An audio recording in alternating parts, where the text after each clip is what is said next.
Tadam! Me voici, me voilà, Marilyn Fernandez, depuis son armoire. Aujourd'hui, nous allons parler de l'amour. Et oui, je sais, c'est un thème passionnant, hein? Indescriptible, insaisissable, indomptable. Une vraie merde. Mais c'est l'amour qui tient le monde, non? Non? Ah bon? Bah pourtant j'y croyais. C'est peut-être à cause d'Ève, oui. Comme elle a obligé Adam à manger la pomme, après nous, hein? Bon, je sais pas, on va réfléchir à notre jour, hein, sur tous ces trucs.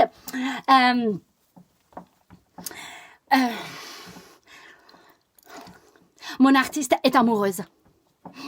Ouais. Et puis c'est chiant. Oh, elle pense qu'à ça. Elle fait que ça. Et moi, au départ, j'ai pensé que c'était les voisins. Oui, parce que l'autre jour, elle m'a raconté qu'elle avait rencontré les voisins. Les voisins, c'est un petit jeune adorable. Il a 35 ans. Il a la barbe, il a les cheveux longs, il a un côté sauvage. Il habite dans la petite maison qui est juste en face de chez nous. Et donc, l'autre jour, ils se sont rencontrés quand ils allaient jeter les sacs poubelles dans les conteneurs. Et les deux sacs poubelles, ils se sont rencontrés à l'intérieur du conteneur et tout s'est mélangé. Hein, et ils se sont regardés.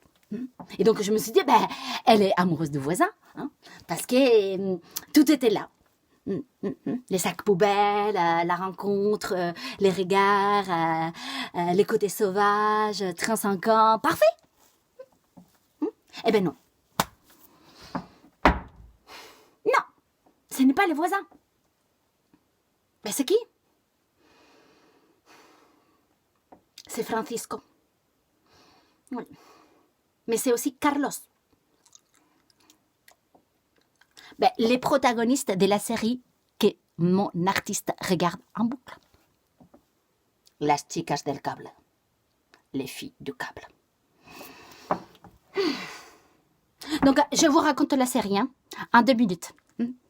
Alors, c'est A qui aime B, mais B n'aime pas A, parce que B aime C, et C n'aime pas B, parce que C aime A, mais A n'aime pas C, parce qu'il aime B. Donc, évidemment, il y a une belle-mère, très méchante, hein, comme la belle-mère de Blanche-Neige. Et évidemment, tout le monde s'est trahi, et tout le monde couche avec tout le monde. Et évidemment, il y a de la drogue, du sexe, bon, ça, je l'ai déjà dit. Il y a un meurtre, bon, oui. Et il y a un bébé pas attendu. Et il y a une nana qui est pauvre et qui arrive dans une gare à la capitale avec une petite valise et qui va devenir une fille riche. Elle, c'est la protagoniste. Elle est très belle. Mais elle ne joue pas très bien. Non. Et après, il y a ses copines. Parce qu'en fait, c'est une série qui parle des femmes. Ouais. Et donc, ses copines, c'est la fille du colonel. Le colonel, il est de droite. Et sa fille, elle est de gauche. Elle est de gauche, elle est rigolote, elle est libre. Ouais. Elle est plus petite que la protagoniste, évidemment. Hein. Et après, il y a la fille qui vient de la campagne. Bon, évidemment, la fille qui vient de la campagne, elle a une tête des brioches, mais elle est noble. Elle est entière. Elle est entière. Elle a un côté Amélie Poulain. Ouais. Comme ça. Et elle est amoureuse d'un homme. Lui, il va être fidèle. Bon, pour l'instant, hein. Il va être fidèle, mais bon, il est un peu, comment on dit, nièvre, on dit, nièvre. Bon, tu vois un peu comme ça. Ouais. Et après, il y a l'épouse. L'épouse, c'est elle qui va tuer les maris. Celle qui va tuer les maris, mais qui va les tuer évidemment parce que le mari, c'est un salopard. C'est un fils de pute. Pardon, excusez-moi pour les enfants, hein, mais il la frappe. Oui, oui, il y a plein de nanas qui sont frappées par des mecs. Donc, évidemment, elle tue les maris. Mais elle les tue pas tout seul parce qu'elle les tue avec ses copines. Voilà. Et oui, il y a l'amoureuse de la fille du colonel. Parce qu'en fait, la fille du colonel, elle couche avec un homme et avec une femme. Oui, c'est moderne. Ouais, je sais. Et cette femme-là, elle ne sait pas si c'est un homme ou si c'est une femme. Ouais, voilà. Et évidemment, il y a une fille, bah oui, bah ouais, une fille qui est moche. Bon, elle est un peu moins belle que les autres. Mais elle est prête à tout. Donc elle couche. Et dans tous ces trucs-là, avec tous les ingrédients qu'il faut pour avoir une vraie série, ben évidemment, il y a Francisco et il y a Carlos. Francisco, c'est le premier amoureux de la protagoniste. La belle. Et Francisco, il est ténébreux, grand, silencieux. Et après, il y a Carlos. Et Carlos, il est comme ça, tu vois. Il est rigolo. Il est, le fils du patron, évidemment. Il est plus petit que François, mais il est intelligent. Pas trop. Et il est macho. Bah oui, un petit peu. C'est pour ça que toutes les filles tombent amoureuses de Carlos. Mais au fond, Carlos, il est gentil. Et il va lui prouver à la protagoniste, il va changer pour elle. Donc, message, la protagoniste sauf Carlos. Pour l'instant. Donc, vous voyez, une vraie série. Donc, moi, je lui dis à mon artiste, bah oui, c'est sympathique. Donc, tu es amoureuse de Carlos et de François. De Francisco. Mais oui, mais je ne sais pas lesquels choisir. Bah, pourquoi tu dois choisir? Bah, parce que je dois prendre une décision, je peux pas avoir les deux. Bah, écoute, moi je lui dis, bah si, tu peux avoir les deux. Bah, ça s'appelle les polyamours. Voilà. Et de toute façon, cette série, c'est une série de merde. Oui, je lui ai dit ça. Parce qu'il fallait que je lui dise ma vérité quand même, c'est que je pense. C'est une série de merde parce qu'il ne fait que reproduire Attends, je vais lire parce que je me rappelle plus. Est-ce que j'ai écrit? Oui, parce que j'improvise pas complètement. Alors, je lui ai dit, de toute façon, cette série, c'est de la merde. Et au fond, ça ne fait que reproduire les systèmes traditionnels amoureux. La possession, la trahison, la jalousie, l'emprise. Les modèles dominants depuis des siècles instaurés par les patriarcats avec les consentements des mères. Voilà. Je m'en fous. J'aime. Mais oui, t'aimes parce que tu souffres. Tu ne fais que reproduire les schémas. Voilà. Et parce que tu te projettes dans la protagoniste. Oui.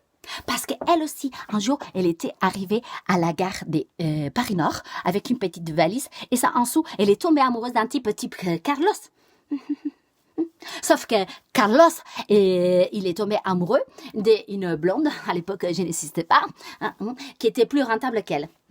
Bon, apparemment, ils étaient amoureux. Bon, bref. En tout cas, elle était plus jeune. Oui, je sais, un jour, tu lui as dit je t'aime et tu as fait... Oui, c'est vrai. Je suis désolée. Elle lui a vomi. Oui. Oui, je sais, c'est pas très glamour, mais bon, l'amour, c'est aussi du vomissement. Ouais. Mais bon, il t'a pas choisi. Parce que les protagonistes, elles ne vomissent pas, elles ne pètent pas, elles ne ronflent pas, non. Et toi, tu fais les trois à la fois. Oui. Et de toute façon, l'amour, ce n'est pas ça. Est-ce que toi, tu sens, mon artiste, c'est du fantasme. Voilà. Et c'est pas pareil, fantasmer qu'aimer. Oui. L'amour, c'est être enchanté des yeux. Ouais, c'est ça l'amour. C'est être enchanté des yeux. Voilà. C'est un autre rapport au monde. Et tu peux être amoureux. Par exemple, moi, je tombe amoureuse. Je vois une fleur, je tombe amoureuse. Je vois une mouche passer, je tombe amoureuse. je vois les voisins, je tombe amoureuse aussi. C'est ça, l'amour, c'est simple et en même temps c'est complexe. Oui, je sais, je dis un truc, après je dis le contraire. Hein. Mais en tout cas, ce que je sais, c'est que l'amour, c'est du travail. Hein. L'amour, c'est comme un champ, un jachère. Ouais. Ça, c'est travail. Ça, c'est labour. Et ça, c'est réinvente. Ouais. Et tu peux, tu peux partir, tu peux revenir. On s'est revenu, on s'est tu vois la chanson. Et je lui ai dit aussi un autre truc très important. Je lui ai dit, écoute mon artiste, de toute façon, l'amour, si tu ne te choisis pas, qui va te choisir? Personne. Oui, je lui ai dit ça. Je lui ai dit ça. Parce que si tu ne t'aimes pas, c'est ça que ça veut dire. Si tu ne t'aimes pas, parce que tu sais, quand tu aimes quelqu'un, parce que tu attends que l'autre, il t'aime, ben, tu es dans la merde. Mais oui. Parce que ça, c'est pas de l'amour. Non. Ça, c'est... Oui. Parce que tu vas attendre que l'autre t'aime pour te donner ce que tu n'as pas. Ton amour pour toi. Non, c'est pas bon, ça. Ça, c'est pas bon. Ça... C'est ça. Et ça, c'est pas bon. Donc, en résumé, mon artiste, il y a 3 choses que tu dois retenir. 3. La première, c'est que tu dois t'aimer. Voilà, tu commences par là. La deuxième chose, c'est qu'il faut être enchanté des yeux pour tomber amoureux de la vie. Et la troisième chose, c'est qu'il faut se laisser regarder. Eh oui. Laisser venir et laisser partir. Voilà. Bon, est-ce que tu as compris? Oui? Non. Bon. Et tu vas faire quoi? Tu sors pas les sacs poubelles? Non. Tu vas voir ta série. Bon. Ben écoute, tu fais comme tu veux. Hein.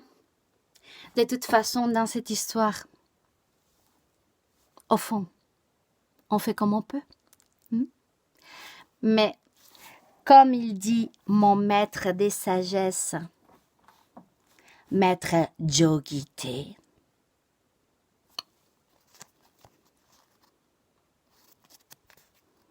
l'amour est une expérience de l'infini. Sur ça, nous allons faire notre petit rituel. Et aujourd'hui, je vous ai trouvé une petite musique qui va vous faire tourner la tête. Alors, vous allez sortir vos fesses de vos chaises. Je vous tiens à l'œil. Poisson, un petit oiseau, c'est l'amour tendre. Mais comment s'y prendre quand on est là-haut? Un petit poisson, un petit oiseau, c'est l'amour tendre. Mais comment s'y prendre quand on est là-haut? Quand on est là-haut, perdu pour les nuages, on regarde en bas pour voir son amour qui nage. Et l'on voudrait bien changer au cours du voyage. Ses ailes en nageoire, les arbres en plongeoir, le ciel en baignoire. Un petit poisson, un petit oiseau, c'est l'amour tendre.